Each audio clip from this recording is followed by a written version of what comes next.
हरिः ओम् नमः सर्वेभ्यः। अष्टाध्यायी परिचयः इत्यस्य अद्य दशमः पाठः। अस्मिन् पाठे प्रकृतिप्रत्ययमेलनम् इति विषयम् अधिकृत्य किञ्चित् पठामः। So in the previous class we studied prakriti pratyaya vibhagah. Now we are going to talk the reverse side of the coin, prakriti pratyaya melanam. आदौ वन्दनम्। शुक्लाम्बरधरं विष्णुं शशिवर्णं चतुर्भुजं प्रसन्नवदनं ध्यायेत् सर्वविघ्नोपशान्तये। येनाक्षरसमाम्नायमधिगम्य महेश्वरात् कृत्स्नं व्याकरणं प्रोक्तं तस्मै पाणिनये नमः। वाक्यकारं वररुचिं भाष्यकारं पतञ्जलिं पाणिनिं सूत्रकारं च प्रणतोऽस्मि मुनित्रयम्। अस्माकं वर्गस्य द्वे प्रयोजने अष्टाध्याय्याः आहत्य 400 सूत्राणां व्याख्यासहितम् उदाहरणसहितं च अध्ययनं तथा च अष्टाध्याय्याः प्रथमाध्यायस्य प्रथमपादस्य कण्ठस्थीकरणम्। प्रारभामहे। तत्र आदौ विषयस्य उपस्थापनात् पूर्वं ह्यस्तनवर्गस्य सन्दर्भेण केचन प्रश्नाः ये अनन्तरं पृष्टाः तेषां विषये किञ्चित् स्पष्टीकरोमि। So there were mainly two questions that were asked to me after the class. The first was again a small confusion between the term called Shabda and another term called Pada. So I did not believe that this kind of confusion is actually more common. I didn't know that is that common. So let's reiterate this again. First of all, if you are using the word Shabda as a synonym for Pada, there is nothing wrong with it, but this is not the only context in which the Shabda is to be used. The word Shabda is to be used. So this is similar to talking about that Anuswara Sandhi, that if you are writing Harim Vande always with a dot, there is nothing wrong with it. The wrong thing is that assuming that writing a Makara in Harim Vande is incorrect. This belief is wrong. Exactly in the same way, using the word Shabda anywhere, wherever you want to use the Pada, that is the Subanta or Tinganta, is not wrong. What is wrong is to assume that the word Shabda is used only in that limited context. So, Vastutaha Samskrute Shabdaha Ityetat Padam Dhvanihi Nochet Varna Samudayaha Ityasmin Arthe Prayujyate. So, as I mentioned yesterday, even pratyayas, adeshas, agamas are called shabdas. In fact, Bhashyakara uses this word dhvanihi to define shabda. So, dhvanihi shabdaha iti mahabhashye nirdeshaha asti. Now, more interestingly, this is only for the Laukika Vyavahara, for our general basic Sanskrit studies and conversation. The technical definition is even deeper than that. Technically, Rudi Arthajnanam Yena Bhavati Saha Shabdaha. So even a dhvani is not required. When you say Rama, the entity or the concept with which you understand what Rama is. So Rudi Arthadhyanam Yena Bhavati. That entity is called Shabda. In higher grammar, it is also uh, defined or indicated by the term sphota. So that sphota is actually Shabda is the main Siddhanta, but we don't need to worry about it. I just mentioned this part because this particular topic of Shabdaha versus Padam is being discussed. So that was the first level of confusion. The second level of confusion was about this Upasarga plus Dhatu. And the question was, if an Upasarga is added to a Dhatu, does it become a different Dhatu? Does it become a Vyutpanna Dhatu? Can you break that Dhatu into Upasarga on one side and the original Dhatu on the other side? So no, Upasargena Nutanaha Dhatuhu na siddhyati. If you take A plus Gama, it is not a Dhatu. Only Gama component is a Dhatu. So is A then an avayava of Gama? Is it like an agama or some particle being introduced? So no, upasargaha dhatoho avayavaha api nasti. Upasarga is an altogether separate pada. So when you are saying agachati, you are actually speaking two separate padas, a and gachati. Remember in yesterday's class, we said that upasargas are pratipadikas to start with. So they get a sup pratyaya, the sup pratyaya is then removed, and eventually only the bare minimum upasarga remains. So that is a full pada, it is a subanta, and then gacchati is a tinganta. So agacchati can further be broken down into a plus su, that is one component, and gama plus tip, that is another component. So just like the way Sita Patihi, there is a Sita Yaha as a separate component and Patihi as a separate component. Same thing is happening over here. The only difference is that in Sita Patihi there is a samasa happening. Here there is no samasa, but still the samhita is compulsory. Therefore we have that dhatu upasargayoho component in that shloka.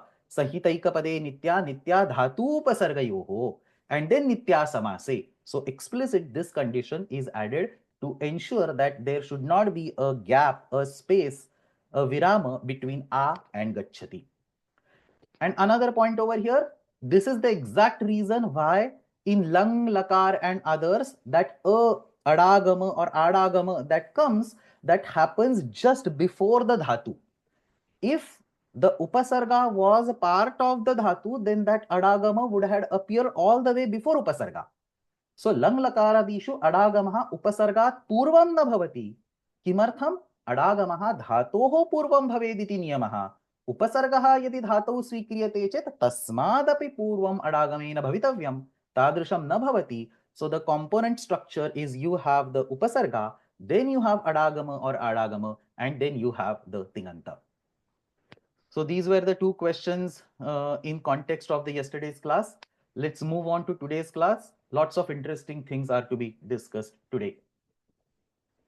As I mentioned yesterday, at any point in time, if there are questions, don't wait for me to complete the slide. Raise the hand. I will not unmute you immediately, but I'll understand that there is a question, so that after the slide is over, I'll take a logical break and I'll allow you to ask the question. So प्रारभामहे. पूर्वस्मिन् वर्गे अस्माभिः संस्कृतव्याकरणस्य मूलभूतं समीकरणं दृष्ट्वं. प्रकृतिः plus प्रत्ययः is equal to प्रत्ययान्त शब्दः. And we have also seen that the purpose of vyakarana is to take every word of the language and show it as a prakriti plus pratyaya. So vyakriyante ityukte dvidha kriyante prakriti pratyaya rupena shabdaah anena tad vyakaranam. So given a pratyayanta shabda like Ramasya, breaking it down into a prakriti called Rama and a pratyaya called Nasa is exactly the prayojana of Vyakarana. So look at the arrow goes from top to down. The prayojana of Vyakarana is to break down a pratyayanta shabda into a prakriti and a pratyaya. However, if you actually see the sutras of Ashtadhyayi, there is not even a single sutra which will tell you that this is a pratyayanta shabda and it has to be broken down into this prakriti and this pratyaya. So even though the prayojana of Vyakarana is this top-down approach, the actual implementation or the actual way Ashtadhyayi has been designed is exactly reverse. So Ashtadhyayi will tell you that these are the pratyayas. Ashtadhyayi will tell you that these are the prakritis. Ashtadhyayi will tell you how to combine them to form Ramasya. So this is very interesting that the prayojana of Vyakarana is one direction and actual prayoga of a sutras is completely other direction. A simple analogy is basically the law book, for example, the Indian Penal Code or whatever. There are those rules, and the purpose of those rules is to make sure people don't commit crimes. But what is written in the rules is that if you do a bad action, then what is the punishment for that? So it's exactly the reverse. In precisely the same way, व्याकरणस्य प्रयोजनम् अस्ति प्रकृतिप्रत्ययविभागः, परन्तु अष्टाध्याय्यां किम् उच्यते इति चेत् प्रकृतिप्रत्ययस्य आधारेण प्रत्ययान्तशब्दस्य निर्माणं कथं करणीयम्. सो प्रकृतिप्रत्ययरूपेण शब्दानां विभाजनम् इति व्याकरणस्य यत् प्रयोजनं, तत् प्रयोजनं वस्तुतः प्रकृतिप्रत्ययमेलनस्य नियमान् दत्त्वा प्रत्यक्षीक्रियते. अष्टाध्याय्याम् अस्य प्रकृति प्रत्यय मेलनस्य नियमाः उक्ताः सन्ति. So understand this fundamental difference between the approach taken for the definition versus the approach taken for the implementation. And therefore, whenever we are talking in the context of Ashtadhyayi, we start with a prakriti, we start with a pratyaya, and then we use the rules of Ashtadhyayi, eventually go step by step and finally come to that final pratyayanta shabda. And this process of combining a Prakriti and Pratyaya to form the Pratyayanta Shabda, basically walking down on this right side arrow, this process in Vyakarana Shastra is called Prakriya. So Prakrutitaha prarambham krutva, tatah pratyayasya yojanam krutva, agre Vyakaranasya niyamaihi, prakrutau pratyaye cha bhinnani parivartanani krutva, antimasya pratyayanta shabdasya siddhehe paddhatihi. The method of derivation of the pratyayanta word by starting with Prakriti, then adding a Pratyaya, and then doing all sorts of transformation. This Paddhati, this method is called Prakriya, and a Prakriya typically looks like this. We start with the Prakriti, so Patha in our case is the raw dhatu, which is the Prakriti. Then on the subsequent steps, I'm adding pratyaya. So there is a letter which is a pratyaya that is added. Then you can see some transformations being done. So for example, letter gets changed to tippa, tippa gets changed to ti, something else, shapa gets added. Then that shapa suddenly becomes a, and then finally in the last step, you do the varna melanam, just combine the components after all the transformations are done, and that is going to give you the final word, which is the pratyayanta shabda. So प्रक्रियायाः प्रथमे सोपाने प्रकृतिः लिख्यते, तदनन्तरं व्याकरणस्य नियमैः यथोचितं प्रत्ययस्य योजनं भवति, तदनन्तरं भिन्नेषु सोपानेषु प्रकृतौ no चेत् प्रत्यये नो चेत् उभयत्र किञ्चित् किञ्चित् परिवर्तनं भवति, प्रक्रियायाः अन्तिमे सोपाने इष्टः शब्दः सिद्ध्यति. This is exactly the process of combining a Prakriti and Pratyaya to form a Pratyayanta Shabda, and 90% of Ashtadhyayi is all about this particular thing. So this Prakriya that I mentioned on this particular screen, there are multiple types of these Prakriyas because there are multiple ways of combining a Prakriti. I mean, there are multiple variations of Prakriti. There are multiple Pratyayas. They get combined with different permutations, combinations, and therefore there are multiple types of Prakriyas. So we have seen this in a different angle in the yesterday's class. Same thing is being written over here, but now with a bottom-up approach. So Sandhi Prakriya. Yesterday we saw that a Pada Samuhak is broken down into Padam plus Padam. Now we are reversing the approach and we are saying here is this Sandhi Prakriya, which is basically takes two Padas, and the Sutras will tell us how to create a Pada Samuha. So the Sutras will take the input as Nadi plus Asti, and they will teach us how to create Nadyasti. Then there is Subanta Prakriya. It will take a Pratipadikam and a Supratyaya to generate a Subantam. Then there is a Tinganta Prakriya to generate a Tingantam, Krudanta Prakriya to generate a Krudantam. The input for each of these types of Prakriyas is fixed. So this is exactly opposite of what we saw yesterday. Then there is Tadhita Prakriya, for which the input can either be Subantam plus Tadhita Pratyaya. So for example, Pruthayaha, which is a Shashthyanta, plus Ana, which is a Pratyaya, gives a Tadhitanta Pratipadika called Partha. Or you can have a Pratipadikam plus Tadhita Pratyaya giving a Tadhitanta. You have Stri Pratyaya. We have seen the example of Deva plus Neep as Devi. There is a Samasa Prakriya. We have seen the example of Sitapati in yesterday's class.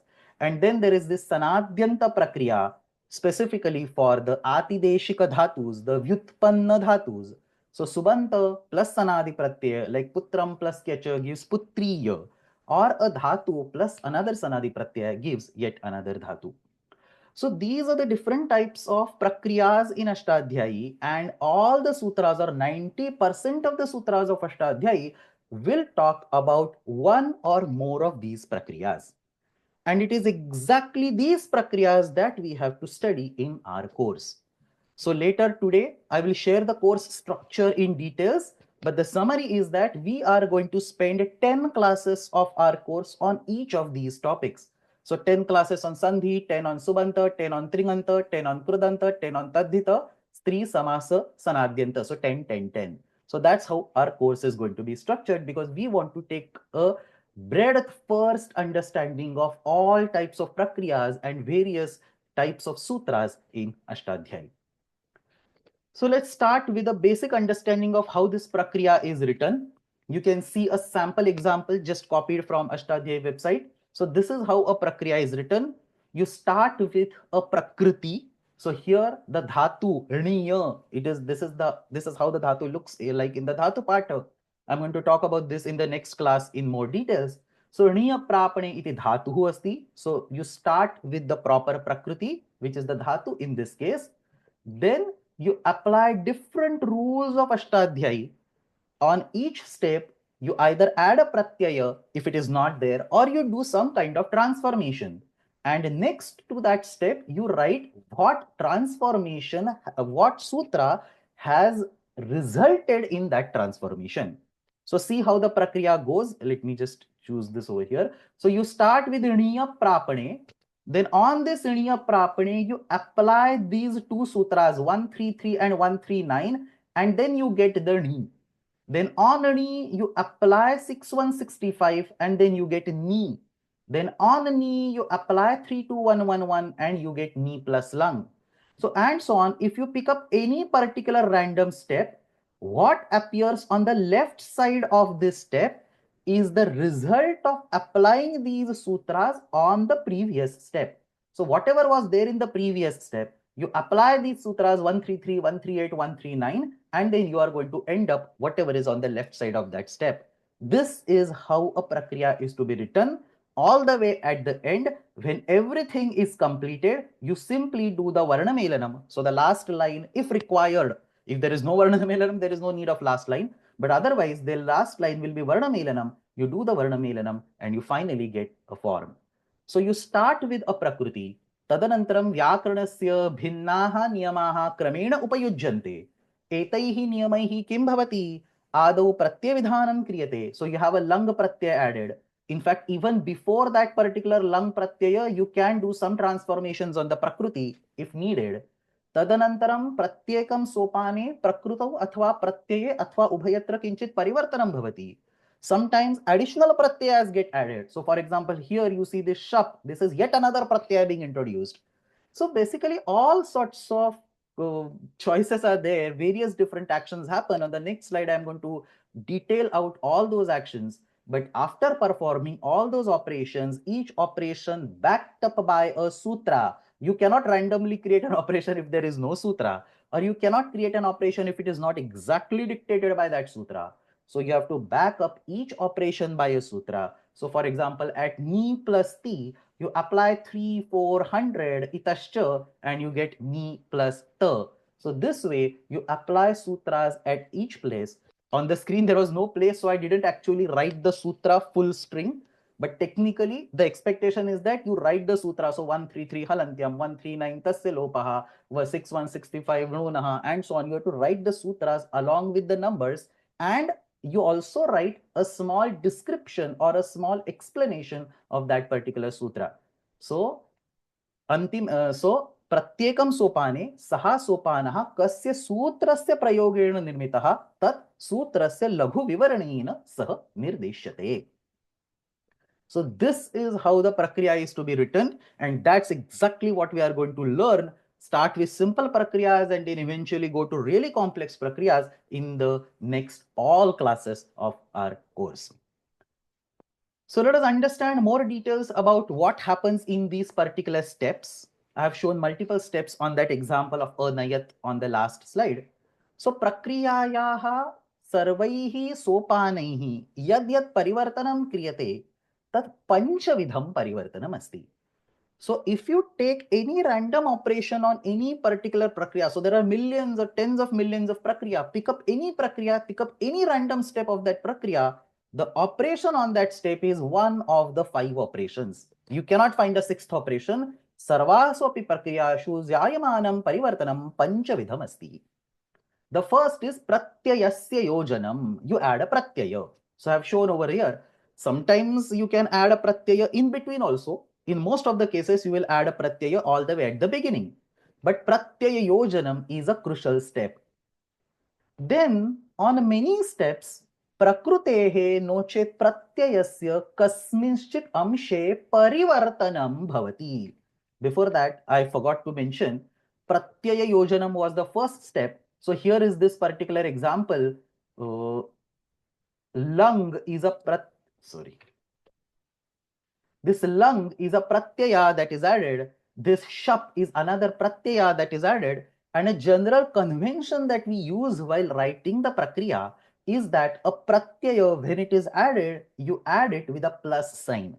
So ni plus lung, this plus sign indicates that you are adding a pratyaya. Similarly, this plus sign indicates that you are adding a pratyaya.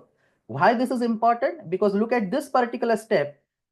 On the previous step, there was naya, and on the next step, there is atta naya, and there is no plus sign over here, which means that this atta is not a pratyaya that is being added, it's something else.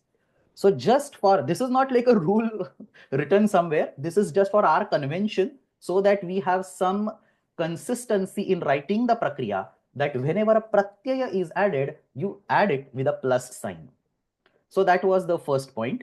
The second is prakrutehe nochet pratyasya kasminshit amshe parivartanam. So on the screen, you can see that almost in the every step, there is some sort of transformation happening. From lung, there is a transformation to tip. Then from T, there is a not T. So from, let's say, ne, there is a transformation to naya. And then, so this, for example, these two, can I find anything else over here? Probably not. Huh? From ni, there is a transformation to ni. So these kind of transformations, we call them as adeshas. I'm going to talk about them in a moment. But this transformation, prakrutau noche pratyaye krutam vishishtam parivartanam, a specific transformation is yet another important step that you can see in the prakriya. The third important step that you can see is prakrutau nochet pratyaye nutana amshasya yojanam. So again, if you go back on this particular step, you have naya plus atta plus, naya plus a plus ta, and on the next step, you add a new particle. So you're not touching naya, but you add a new particle called atta just before naya. So that is nutanasya amshasya yojanam. So that is the third step, prakrutau nochet pratyaye nutana amshasya sanyojanam. So the previous one was transforming an existing component. The fourth is adding a new component. The next one is prakrutehe pratyayatva kasyachana amshasya nishkasanam. So for example, again going back to this prakriya, there was this T over here, and from this T, the end ikara is removed and we get a ta. Similarly, there is this shapa over here. Shapa is actually sha plus a plus pa. From this combination, the initial sha is removed, the final pa is removed, only a remains. So again, the some component has been removed. Another example, there is atta over here. On the next step, you only see a, so this ta is removed. So in this way, prakrutehe nochet pratyayasya kasyachana amshasya nishkasanam. So that's yet another step. And finally, prakrutehe dviguni karanam. You just replicate that entire prakruti. So whatever prakruti, say x is there, you just replicate it and say x, x. So that's dviguni karanam.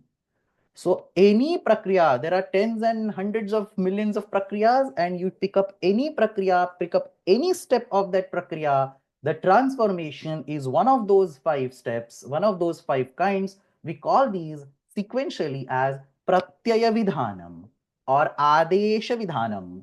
So replacing an existing entity with a new entity is called adesha. So adesha vidhanam, agama vidhanam. If you insert another entity without touching what is there already, that is called agama. So agama vidhanam. Then amsha kasyapi amshasya nishkasanam is called lopa vidhanam. And finally, if you just replicate that prakriti, instead of x, you say xx, it is called dvitva vidhanam. So prakriyayam vidyamanani sopanani panchavidhani santi pratyay vidhanam, adesha vidhanam, agama vidhanam, lopa vidhanam, dvitva vidhanam. That's exactly the question, the first question in the homework today.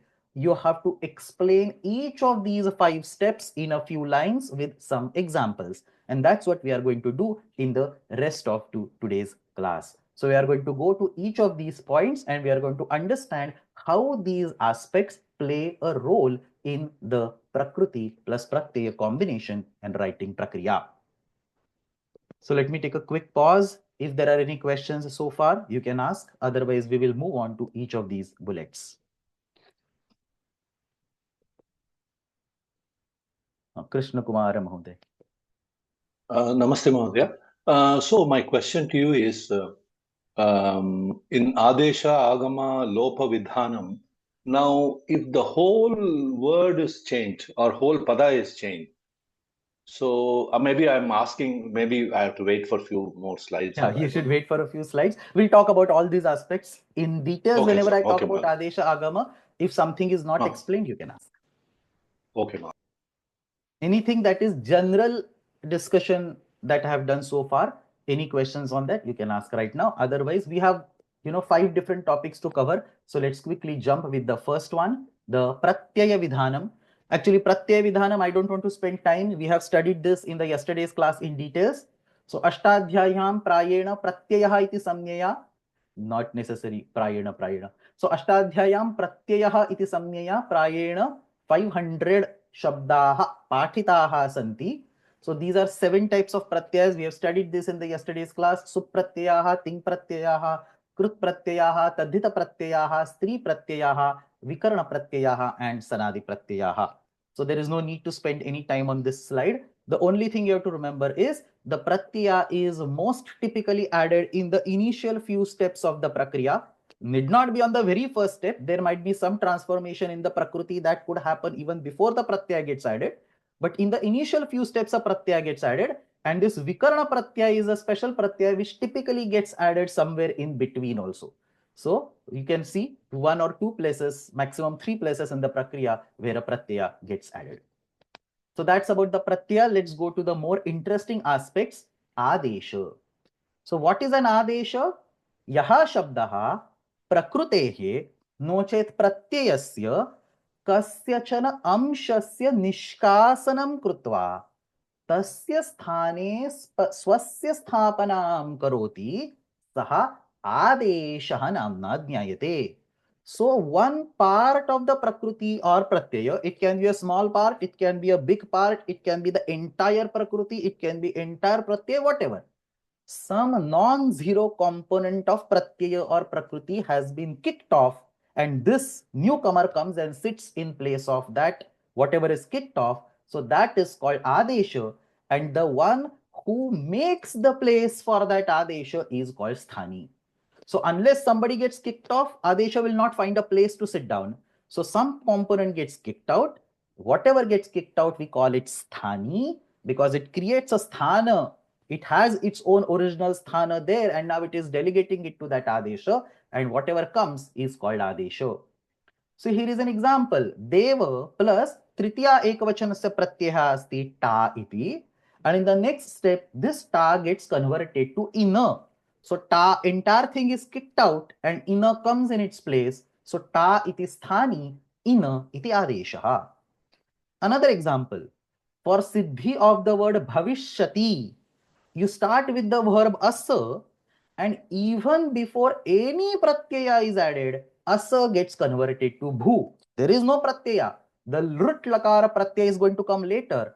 But even before that pratyaya gets added, asa gets converted to bhu. So again, asa is kicked out and bhu comes in its place. Asa iti sthani, bhu iti adeshaha. The third one is an example of a tadhita pratyaya. So marut plus ana gives maruta.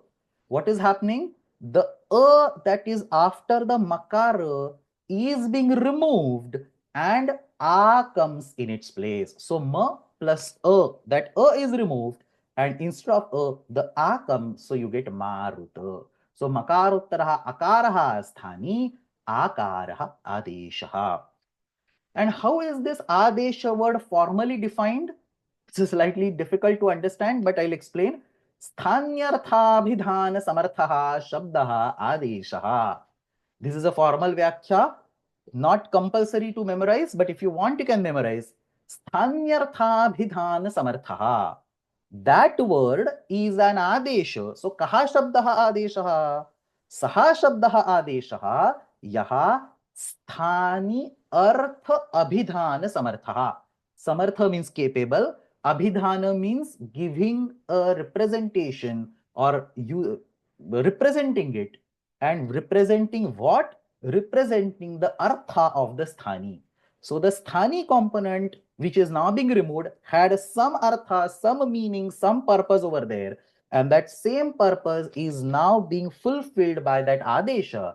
So adeshah ityukte saha shabdah yaha sthaninah arthasya nirdeshe samarthah asti. So that's what the Vyakhya says. Sthanyartha bidhan samarthah shabdah adeshah.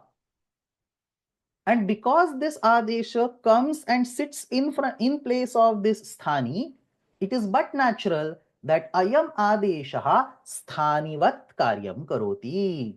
So it knows the function, it knows the purpose of that sthani, and it will act like that sthani. So adesha sthanivat karyam karoti. This is a very, very important siddhanta in Vyakarana Shastra, and we call it sthanivad bhava siddhantaha. Sthanivat bhavaha acts like the sthani. So what is an example? Over here, there was this ta which is a sthani. It was a sup pratyaya, and in comes in place of the ta. Now in is also now going to behave like ta. It is also going to act like a pratyaya. So ta iti pratyayah asti, tasya sthane sthapitah in iti adeshah pi pratyaya samyakah eva. Similarly, in the second example, as iti dhatuhu asti, atah tasya sthane vidhiyamanaha bhu iti api dhatuhu eva. So this bhu that you are seeing over here is not the bhu of the dhatu patha. Bhu of the dhatu patha is an actual separate dhatu. What is happening over here is that adesha is being called bhu. But because of this principle called sthanivad bhava, the adesha bhu acts like the dhatu. Why? Because the original sthani asa was the dhatu. So sthanivad bhava says that adesha acts like a sthani. There is a very nice analogy given in the Mahabhashya. So there is a priest, for example, he goes from home to home doing the pujas and yajnas and also and so on. And one day this priest gets ill, therefore he can't go to the designated houses. So he sends his son in his place, and the son, who is now the adesha, where the priest was the sthani, gets exactly the same kind of treatment, same kind of respect, same kind of dakshina as the original priest was going to get. So that's basically sthanivad bhava. That's exactly how Bhashyakara describes this. So adesha sthanivat karyam karoti.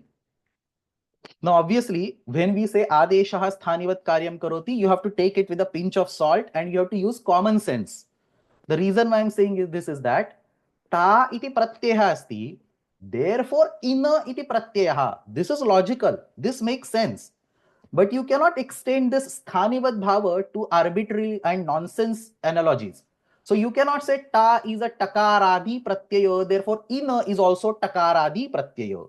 Or ta is akaranta pratyaya, therefore ina is also akaranta pratyaya. So this type of varna level properties are never going to be imparted. Ta, whether it is takaradi or not, is a different discussion. Ina, whether it is akara, ikaradi, whether it is not takara, that's completely irrelevant. The fundamental properties that matter in a prakriya, like being a pratyaya, that matters. So these sensible properties are being transferred. The varna level properties, how many letters and which is the first letter and which is dirgha and rasva, that's not going to be transferred, because ina has its own letters e, na, with their own properties. So this is being discussed in Vyakarana Shastra in much more details, but this is technically very basic logical aspect that whatever matters is going to be transferred. So going back to that example of priest and son, the son will get all kinds of respect that the priest gets. But if the priest is being offered a shirt or a pant piece or whatever, the same size is not going to fit that son. The son is going to have his own choice of clothes and so on. So the analogy is not to be extended beyond a limit, or the sthanivat bhava rule is not to be extended beyond a limit. And finally, there is also this well-known statement, Shatruvat Adeshaha. Adesha is like an enemy, because it comes, it kicks out that sthani and sits in his place. Just like an enemy removes a king from his kingdom and takes over that kingdom, So स्थानिनः निष्कासनं करोति, तेन सह शत्रुसदृशं व्यवहारं करोति, अतः आदेशः शत्रुवद् अस्ति इति उच्यते. Let's move on. There is something else about the adesha that we need to discuss. There is a specific type of adesha which is commonly known as ekadesha. So what did we saw just now? An adesha is the one that will come and will get rid of a sthani. The sthani could be either the pratyaya or the prakruti, and it will get rid of that sthani and it will sit over there. Now a special type of adesha is ekadesha. Ekadesha is that adesha which removes a component of pratyaya and a component of prakruti at the same time. So it basically is more powerful. Instead of kicking out one sthani, it will kick two sthanis out and occupy the place of both the sthanis. So if you have a Prakriti Pratyay combination, or in Sandhis, say Pada plus Pada, if you have X plus Y, this Ekadesha is somebody who will remove a part of X and it will remove a part of Y. So Ekadesha ityukte saha adesha yaha ekasmineva samaye dvayoho shabdayoho kasyachit amshasya nishkasanam krutva tayoho sthane swasya sthapanam karoti. So this Ekadesha is actually, when it comes, it's going to act as a glue, because it has removed a part of sthani, it has removed a part of prakriti, it has removed a part of pratyaya, and now it sits in between. So the prakriti also treats it as its own component, the pratyaya is also going to treat it as its own component, and therefore this centrally sitting Ekadesha acts like a glue for combining the prakriti and the pratyaya. And therefore Ekadesha plays a very fundamental role in the actual combination, because till the combination is not happening, the prakriti and the pratyaya are separate. Varna melanam can happen, but Varna melanam has limited scope, limited power. Ekadesha increases that power tremendously by acting as a glue which sits in the center. So Deva plus Ina, we continue the previous example. Deva plus Ta was getting converted to Deva plus Ina. Now we take the same prakriya ahead. In Deva plus Ina, there is this terminal A of Deva and there is this beginning Ikara of Ina. You combine that A and E and form an A. This is a well-known Gunasandhi. What is actually happening is that A is being removed, E is being removed, and A is coming and sitting over there in place of A and E together. So atra vakarottaraha akaraha tatha cha pratyayadihi ikaraha, both are these are sthanis, dvayoho sthane ekatra rupena vidhiyamanaha ekaraha ekadeshaha. So what you have actually studied as Vruddhi Sandhi and Guna Sandhi and so on, Savarna Dirgha Sandhi and so on, are actually Ekadeshas. A component on left and a component of right is thrown out and a new component comes in place of both of them, acting as a glue. Suryodaya, A plus U is kicked out and O comes in its place. Pitru plus Asa. This is a Prakriti Pratyaya combination. Pitru is the Prakriti, Deva Asa is the Pratyaya. The Rukara of Pitru and Akara of Asa are the two sthanis which are kicked out, and Ur as an Adesha comes and sits over there. So I specifically took this example to show that Adesha is not necessarily a single entity. I mean, in the previous case, Adesha A was a single entity, single letter. O was also single letter. But that's not necessarily the case. Here, the Adesha is two letters, Urra. So, Urra is an Adesha which sits in place of Ru and Er together. So, Rukara Akara Usthanino, Urra iti Ekadeshaha. Once this Ekadesha comes and sits in between, now you can do the Varna Melanam and then create words like Devena or Suryodaya or Piturras, which will get further processed and so on. And another interesting component is that it is not necessary that this Ekadesha is an altogether third entity. It is quite possible that when A and U, so here is an example on the third, on the next bullet, that in case of 1A plus Asmin, A and A are the two sthanis and they are kicked out, and in place of that A itself comes. So Ekaraha sthanihi, Akaraha sthanihi, तस्य स्थाने विधीयमानः एकारः आदेशः. So kutrachit ekadeshah purvavarna sadrushah asti. So it is similar to saying a has been absorbed. But technically, as per the rules of grammar, what happens is that a and a are combined to form a. So one of the sthanis, so it's like simple multiplication. 0 multiplied by 5 is 0. It's an absorbent. So 5 is absorbed into 0, or same as saying 0 and 5, two different numbers are multiplied and a 0 is obtained. That's exactly what is happening over here. Similarly, sometimes the other varna prevails. So A plus O, they are removed and O comes. So instead of the A and O, which is the paravarna will come. Sometimes both of them are same and the same will come. So A plus A, Raja plus Asi. A is removed, and another A comes. So 0 multiplied by 0 is 0, like that. So atrapi akara akarayoho ekadesha akaraha. So in this way, ekadesha, which is a special type of adesha, plays crucial role in the prakriti pratyaya combination. Let's move on to the next one, agama. So we completed the pratyaya, we completed the adesha. Let's move on to the third one, agama. So what is agama? Saha shabdaha yaha prakrutehe nochet pratyayasya kasyapi amshasya nishkasanam na karoti. So you don't have a sthani now because nobody is going to be kicked out. केवलं तस्य निकटे स्वस्य स्थापनां करोति. सः शब्दः आगमः नाम्ना ज्ञायते. So a new particle that is introduced, an addendum which does not touch the existing entities, just adds itself to that particular set, is called agama, and yasya amshasya agamah bhavati. So that prakriti or the pratyaya, sometimes a small component of the prakriti gets an agama, a small component of the pratyaya gets an agama. So that entity to which the agama is attached is called agami. So agamaha asya asti, saha agami. So here is an example. Mala shabdasya chaturthi ekvachanam. So the pratyaya is a, prakriti is mala.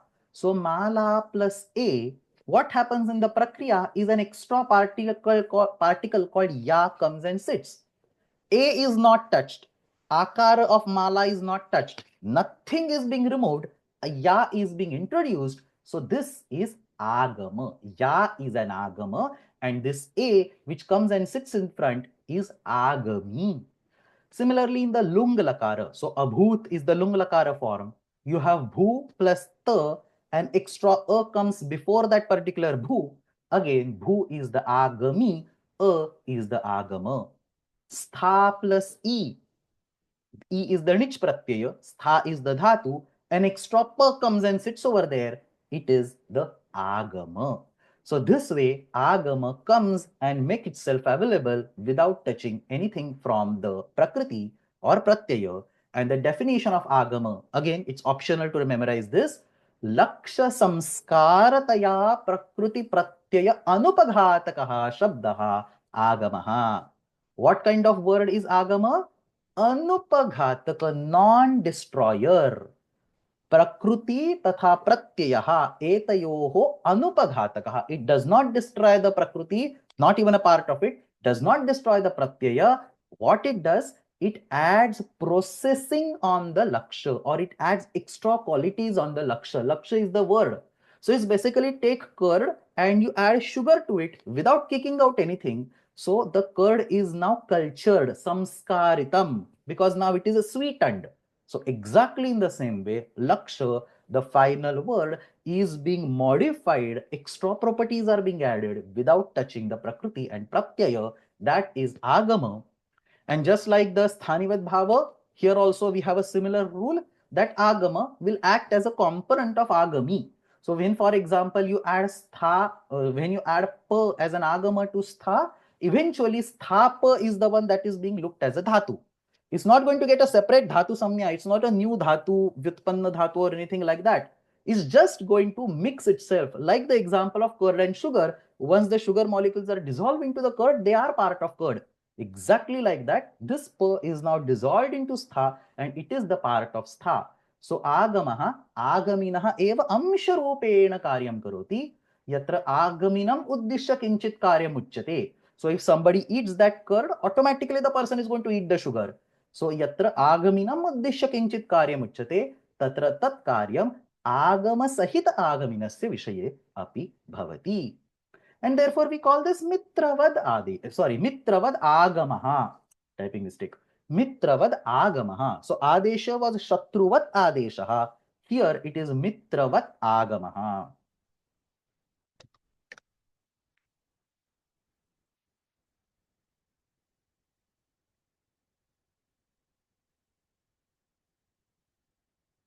मित्रवत् आगमः. आगमिनः कस्यापि अंशस्य निष्कासनम् अकृत्वा अयम् आगमः तिष्ठति. तेन सह मित्रसदृशं व्यवहारं करोति. अतः मित्रवत् आगमः. And interestingly, if you look at this in a slightly different way, and this has been discussed in Mahabhashya, agama is a type of adesha. Why? Because if you look at this particular second example, one way to look at it is to say who is the agami and a is the agama that is coming. But another way to look at it is to say who was the sthani, bhu is now kicked out, and abhu comes in place of bhu. So an agama is a kind of adesha. Just like the way subtraction is a kind of addition. 4 minus 3 is actually 4 plus negative 3. So that's exactly what Mahabhashya also says. Agamaha api vishishta prakarakaha adeshaha. This is just a Shastra discussion. Technically, it is being treated as agama, but agama is nothing but as an adesha, a type of adesha is what the Bhashyakara says. So he explains this by the line, very beautiful line, anagamakanam sagamaka adeshaha. Anagamaka, an entity does not have an agama, like bhu. Sagama means an entity which has an agama inside it. So abhu. So anagamakanam sthane ityukte bhu ityasya sthane sagamaka ityukte abhu iti adeshaha asti. So anagamakanam sagamaka adeshaha. So this is also a way to look at this agama as a type of adesha. I have a few more slides to cover, so let's quickly rush. There are three types of agamas that are discussed in Paniniya Vyakarana. Just like the way there was this special Ekadesha, agamas are of three types. And these types are very simple actually. They are based on where that agama comes and sits. So once you identify that agami, the entity to which a new particle is being added, the question is that new particle being added before that entity or after that entity or somewhere in middle of that entity? So based on that, the agamas are of three types. Trividhaha agamaha, adyavayavaha agamaha.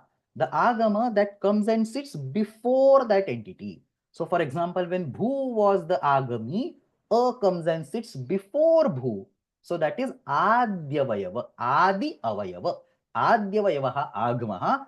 The grammatical term, the technical term is a titta agama. I will explain why in one of the upcoming classes, but this is just a grammatical term for that. Titta agama ityukte saha agamaha yaha agaminah purvam samsthapyate. And then there is antyavayavaha agamaha, the agama that goes and sits after that entity.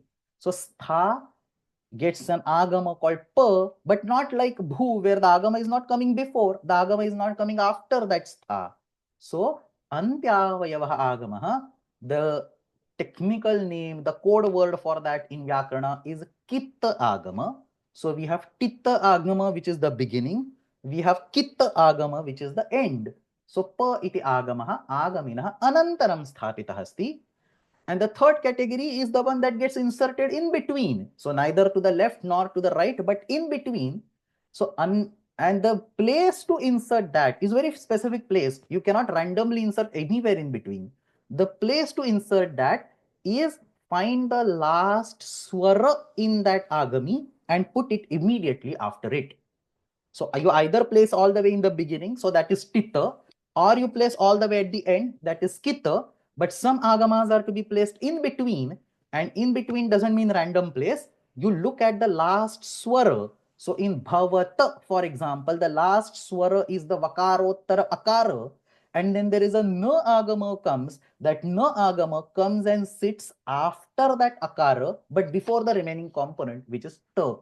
So atra antyaswarat param vihitaha agamaha. Param ityukte anantaram. Antyaswarat anantaram vihitaha agamaha. The technical term is a mitta agamaha. So here bhavat is the entire agami, na is the agama. This agama is inserted inside the word, not to the left, not to the right, inside the word, and after the akara, the last swara, after the vakarottara akara of that word. So antima swarat anantaram ityukte vakarottara akarat anantaram samsthapyate.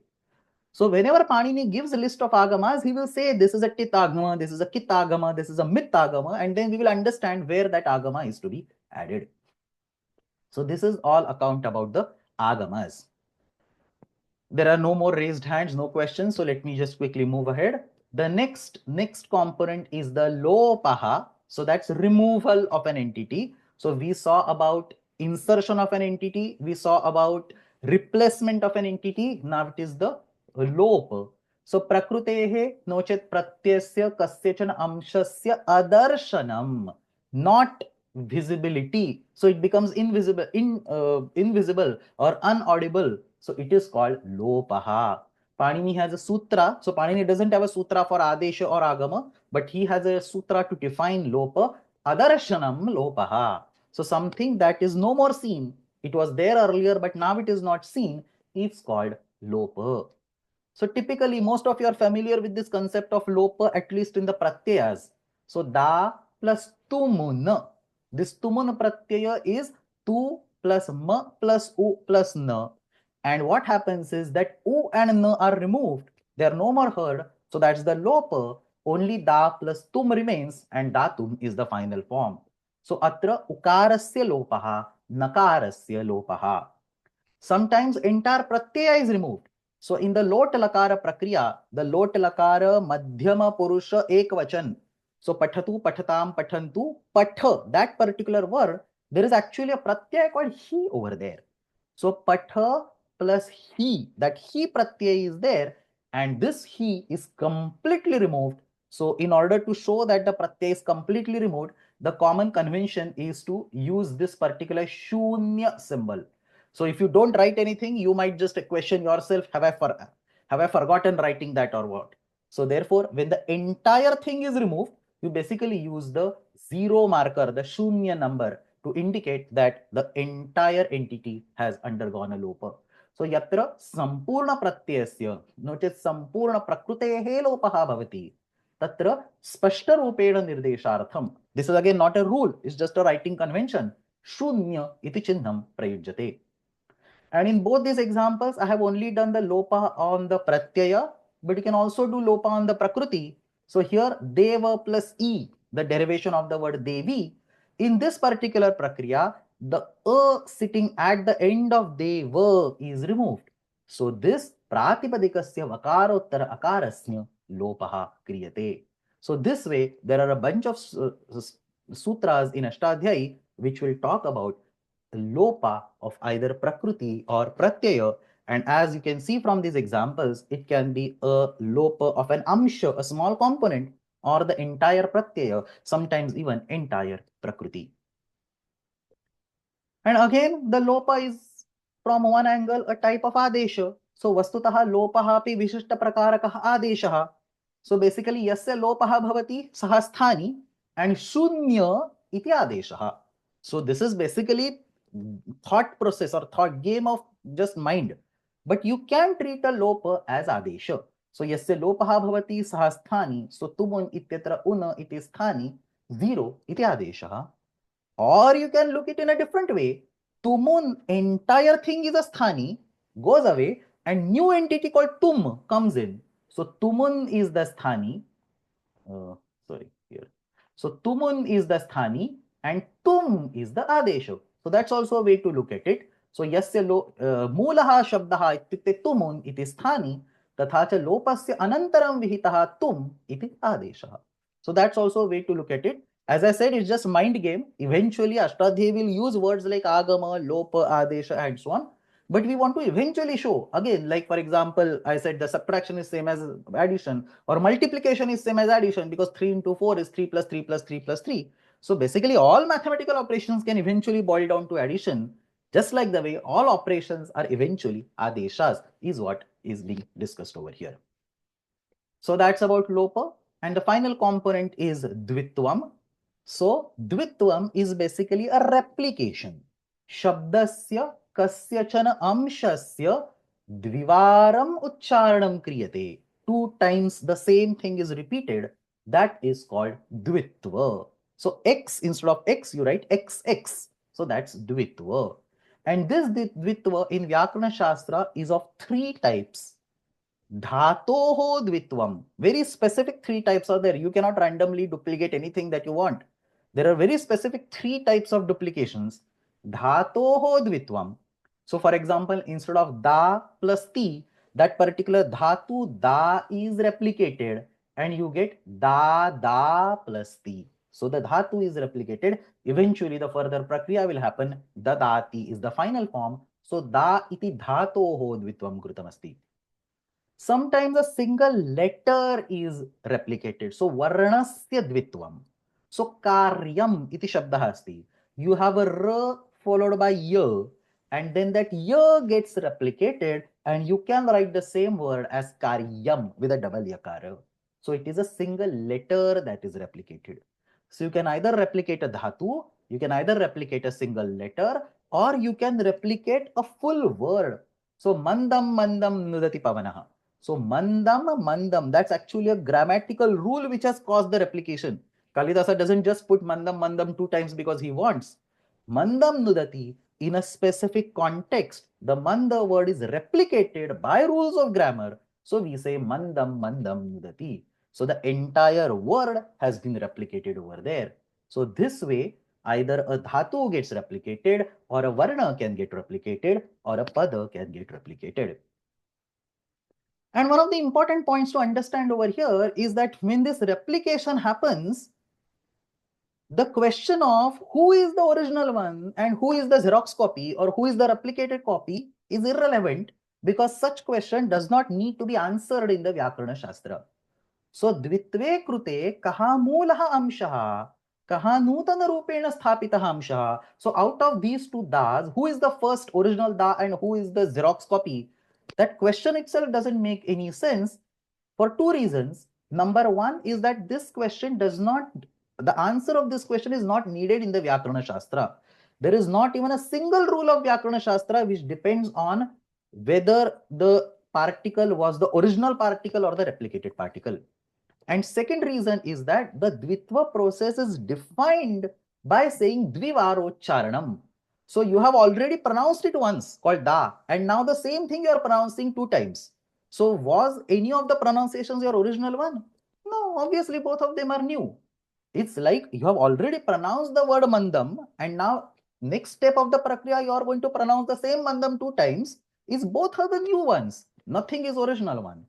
Or in a different angle, both are the original ones. Nothing is the new one. So I always give this example of cell division. When a cell is divided into 2 small cells, mitosis, it's actually a copy. None of them is original in one sense, but both of them have the same DNA. So both of them are original in some other sense.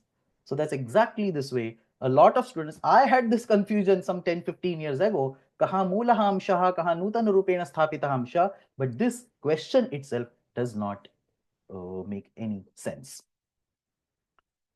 A few more slides. I think we are going to take 10 more minutes. When this particular dvitva happens, as I mentioned, we don't need to know which was the original one and which was the new one, but there are some other terms that are involved in the dvitva. So dhatoho dvitvam yada bhavati, vishesha rupena dhatoho dvitvam yada bhavati, tada dvitve krute prathamaha yaha asti, the one that you place on the left side, it is called abhyas in the Vyakarana Shastra. So Vyakarana Shastra has a very specific term for the first of the 2, not the original. There is nothing original and there is nothing duplicate, but there is always a first and there is always a second. So the first of the 2 is called abhyasa, and both of them together as a group, so dada as a group, is called abhyasta. So two technical terms. Obviously, we are going to learn them officially or formally when the course proceeds. But for now, this is just an introduction that there is this term called abhyasa, which is used for the first, and abhyastam, which is used for the group. Not individually first and second, but the group called dada is called abhyasta, and this is only for the dhatu dvitvam. You don't use the words abhyasa and abhyastam for varnasya dvitvam or padasya dvitvam, only for dhatu dvitvam. And similarly, there is a term in the padasya dvitvam. So padasya dvitve krute, the second one in the pada replication is called amreditam. Again, a like slightly complex word, but just remember or try to remember this word. Amreditam is the second that is generated because of the pada dvitva. Whereas for dhatu dvitva, the first is called abhyasa and the group is called abhyasta.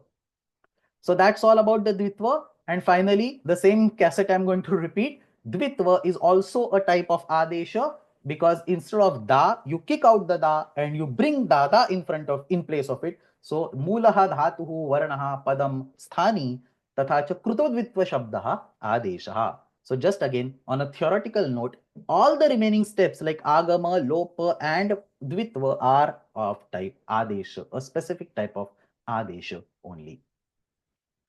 Now, with all these steps in mind, we probably still need 10 more minutes. Please bear with me. But with all these steps in mind, as I mentioned earlier, Prakriyayaha pratyekam sopane, there is not even a single exception. Prakriyayaha pratyekam sopane, pratyevidhanam bhavati, noched adeshaha bhavati, noched agamaha bhavati, noched lopaha bhavati, noched dvitvam bhavati. And this key will keep on repeating. Not necessarily in this sequence, but they'll keep on repeating.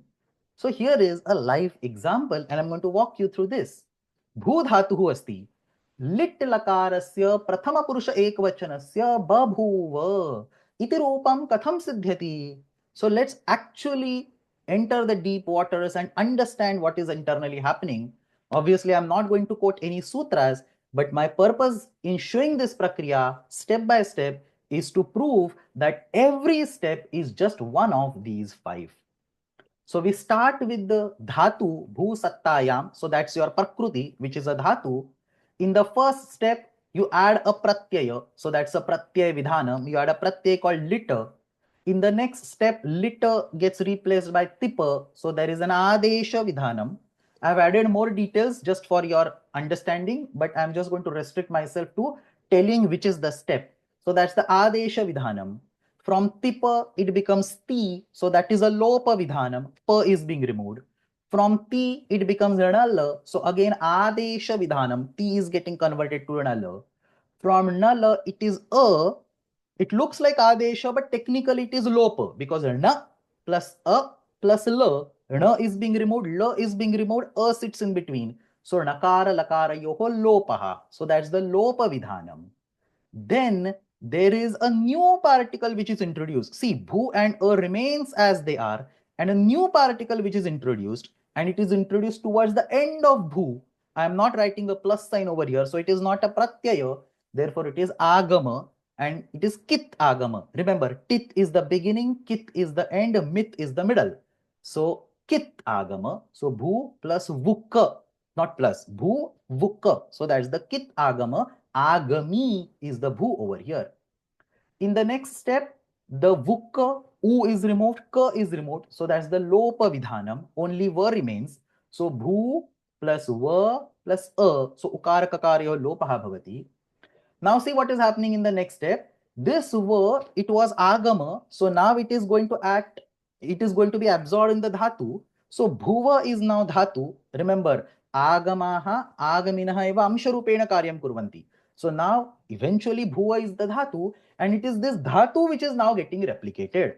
So when we say dhatoho dvitvam bhavati, now bhuva is the dhatu because bhuva is being absorbed, and therefore dhatoho dvitvam bhavati. So instead of bhuva, it is bhuva bhuva. Replication happens. So that's the dhatu dvitvam. Now interesting things start. instead of bhuva, bhuva, the va of the first component is removed. Va is the first component is called abhyasa. So va of the abhyasa is removed. So abhyasasya vakarasya lopaha. Again, this abhyasasya and vakarasya is extra stuff. All that you have to understand is lopaha for now. So va is removed, so it is lopaha. In the next step, the dirgha bhu of the abhyasa becomes rasva bhu.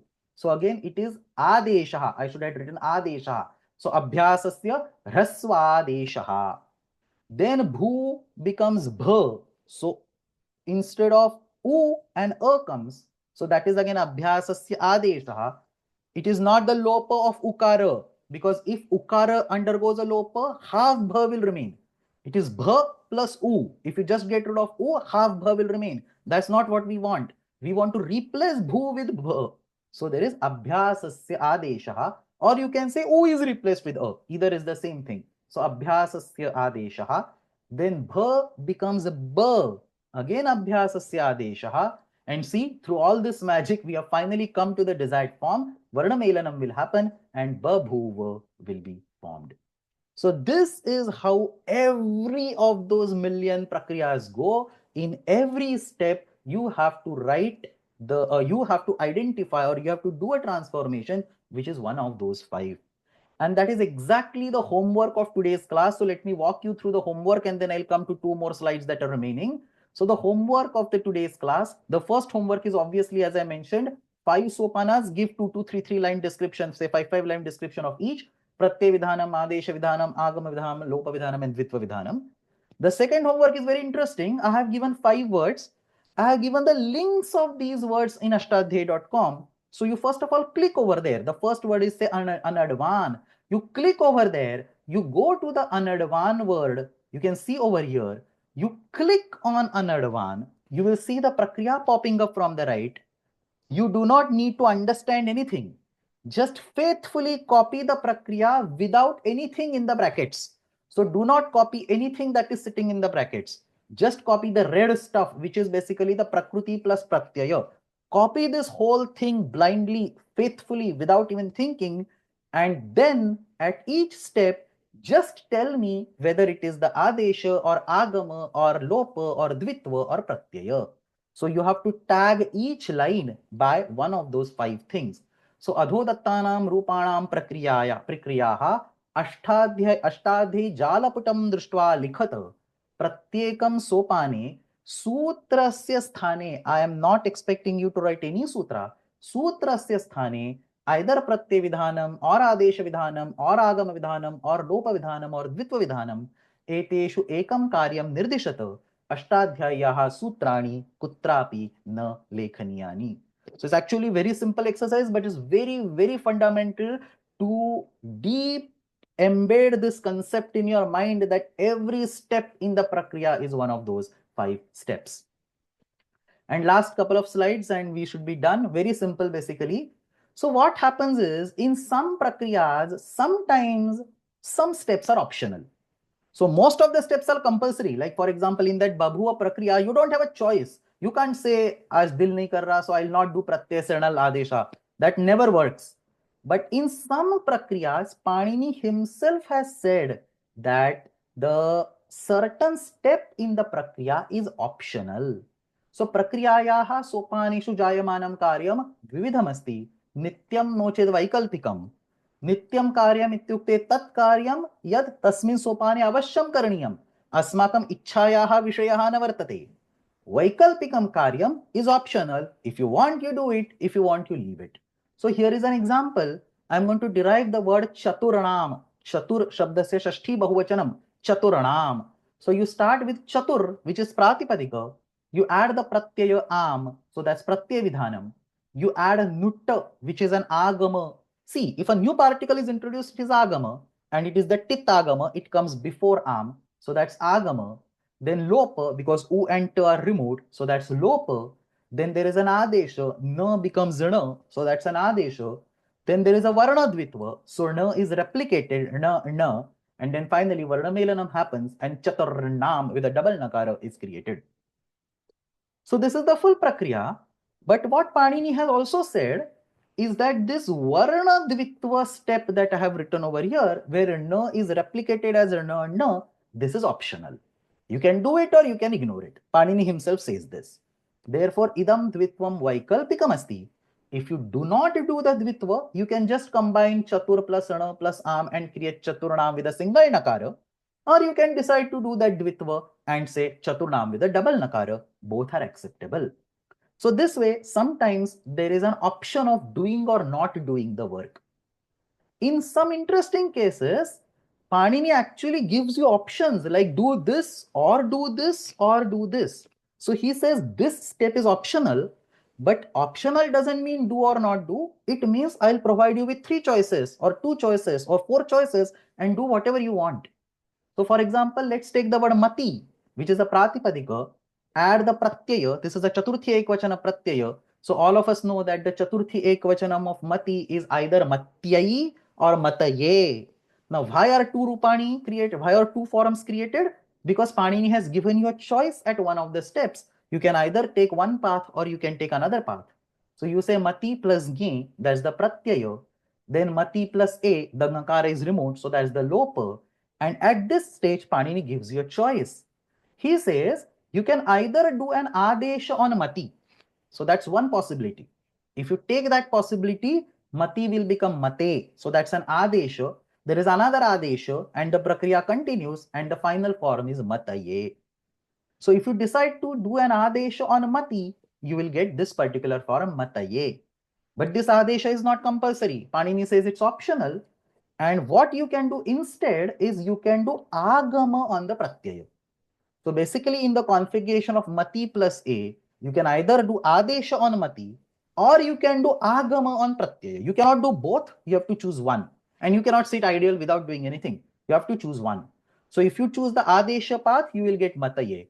If you choose the agama path, again you can go through the prakriya. It's agama followed by lopa followed by adesha and so on. You get matyayi. So depending on the path that you choose, you can get multiple rupas. And this way, every sandhi, every subanta, every tinganta, every krudanta, tadhitanta, samasa that you have ever encountered or you will ever encounter in your life can be derived using pratyaya, adesha, agama, lopa, and dvitva. So that's the essence of today's class, Prakruti Pratyaya Melanam. And out of 4,000 sutras of Ashtadhyayi, 80% of the sutras are for either Pratyaya or Adesha or Agama or Dvitva or Lopa. And in the remaining 20% sutras, there are other topics like meanings of Karaka. So meaning related aspects. What is the meaning of Lat Lakara? What is the meaning of a certain Pratyaya? What is the meaning of a Samastapada? The Shabda Bodhasya Vishayaha Santi. Then there are technical terms of Vyakarana, Samyas and Paribhashas that have been defined. Some words Panini just gives without any prakriya. So it's like a free gift. He says, you don't worry about Prakriti Pratyaya Vibhaga. Take this word as a free gift from me. So he just gives list some words. He will talk about Swara Karya, Udatta, Anudatta, Swarita, and so on. There are a few others. Some places he will give the linga, Pullinga, Strilinga. Some places he will give karyas that are only specific in the Vedas. But these are only 20% of the sutras. In remaining 80% of the sutras, it is this Panchaka, Pratyaya, Adesha, Agama, Lopa, Dvitva. That's what we are going to encounter throughout this course again and again. So that's where we stop today. Today is the 10th class. This is also conclusion of the first module of our course. So our course is actually divided into 12 modules. I have a course outline written over here. I just updated today. So go and check this out. I'll also send a PDF on the group after the class. But we have a 12 module course. Each module consists of 10 classes. So that's a total of 120 classes. Everything is detailed out over here. So the first module, Vyakarana Shastra Praveshaha, which is Introduction to Grammar in general, the concept of Varna and the Prakruti Pratyaya Vibhaga. This module of 10 classes is over today. From next class, the 11th class onwards, we are going to enter the second module, Paniniya Praveshaha, where we will get introduced to the Paninian grammar, the Sutra Patha, the Dhatu Patha, Samnyas, Adhikaras, and so on. And more interestingly, I want to spend at least 4 or 5 classes on techniques used by Panini to create the Sutra Patha. What all brilliant ideas he has put in to create the Sutra Patha. So that will be the second module of 10 classes. And then we will enter the Samnyas, Paribhasha, Sandhis, and so on. You can go over these module structure, dates, and so on. Everything is formalized. You can go over it towards the after the class. I'll also send a PDF.